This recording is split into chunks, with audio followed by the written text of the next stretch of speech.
안녕하세요. 투자를 디자인하는 수입니다. 오늘은 한온 시스템에 관해서 한번 얘기해 볼까 합니다. 한온 시스템이 어떤 회사이고 이번에 거액을 주고 마그나를 왜 사들였는지 한번 속 시원하게 봐보도록 하겠습니다. 구독하기, 좋아요는 저에게 굉장히 큰 힘이 됩니다.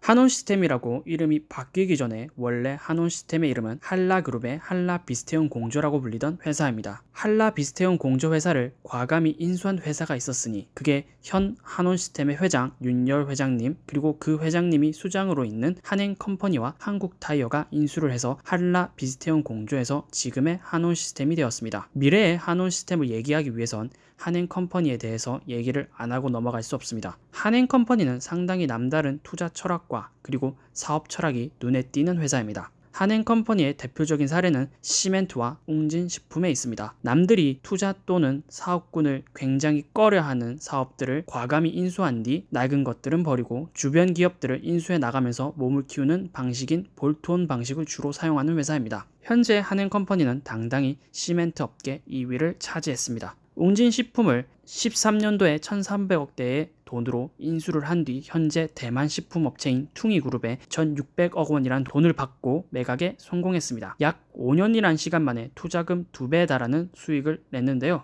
여기서 한행컴퍼니의 볼트온 방식도 매력적이지만 한행컴퍼니의 제일 큰 매력은 과감한 투자와 경영 철학인 것 같습니다. 남들이 꺼려하는 사업군에 과감히 투자를 하는 것도 굉장히 힘든 일인데 망해가는 회사를 다시 일으켜 세우는 일 또한 상당히 힘든 일이라고 저는 생각되어지는데요. 여기서 볼 때 한행컴퍼니의 투자와 경영 철학, 기술에 있어서 상당히 깊은 내공이 있음을 보여줍니다.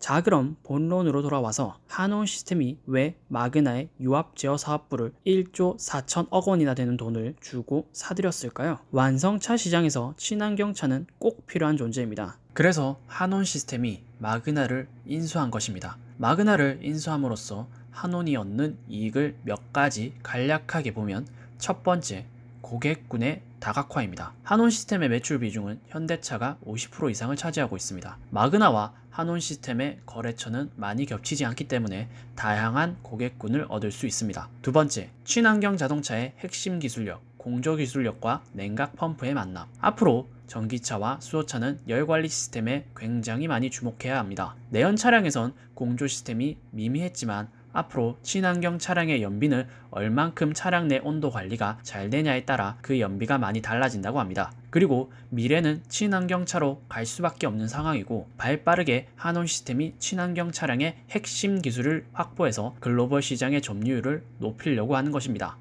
이에 따른 수소차는 상당히 많은 기술력이 필요한 차량인데요. 99% 국산화라는 소리가 시중에서 많이 나오지만 그러나 실제적으로 기술면에서 보면 99% 국산화는 불가능한 소리입니다.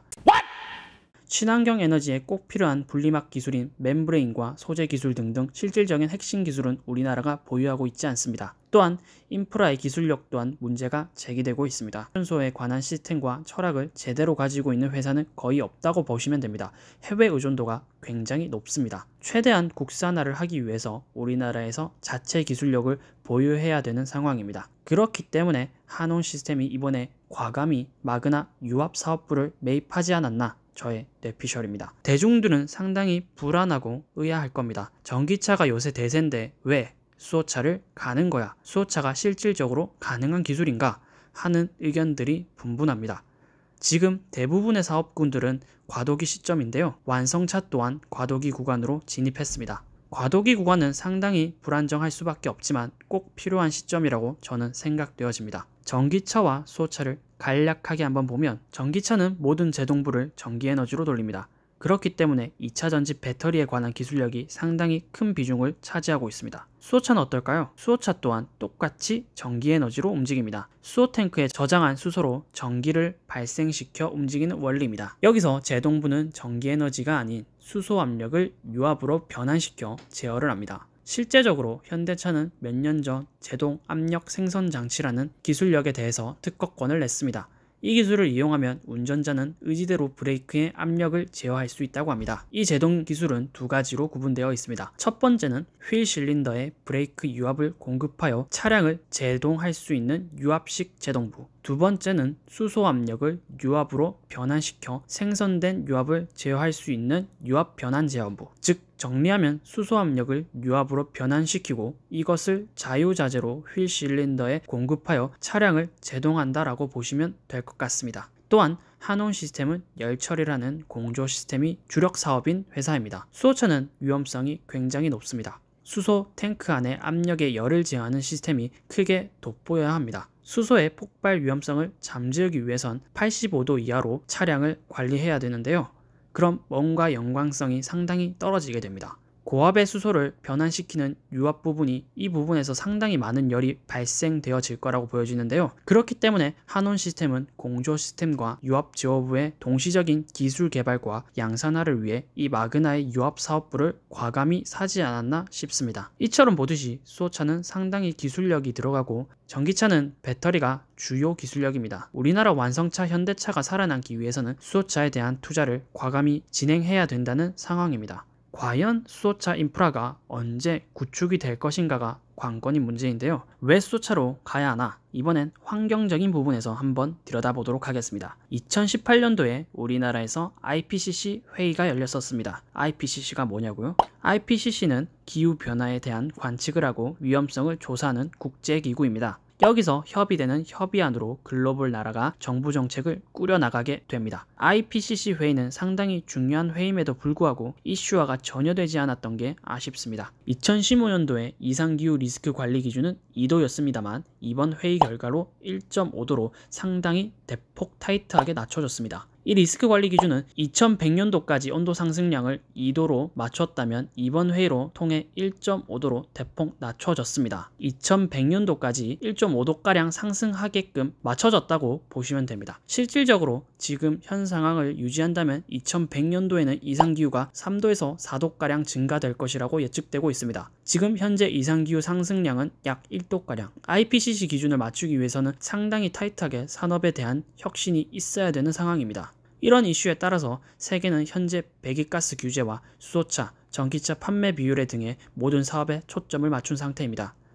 그리고 모든 나라가 산업 가동기 시점에서 주도권을 잡기 위해 서로 견제를 하고 있는 것입니다.